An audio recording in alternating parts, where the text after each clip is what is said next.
Tsy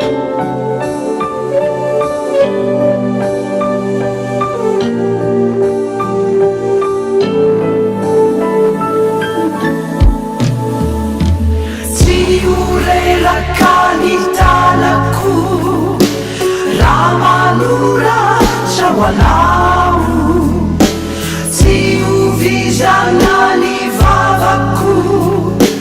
raha manonona ny anaranao, tsy fantatrao fa ny fitiavako tray ny toetra tsy ny ela nokalona sy ho ambarako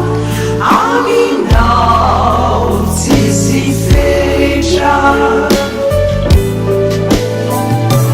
Tsy ho reraka ny tanako raha manoratra ho anao, tsy ho vizana ny vavako raha manonona ny anaranao, tsy fantatrao fa ny fitiavako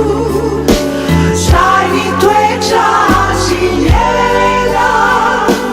nokalona sy ho ambarako aminao tsisy fetra. Ninonina idona, ninonina hiatra, ny fokotia tsy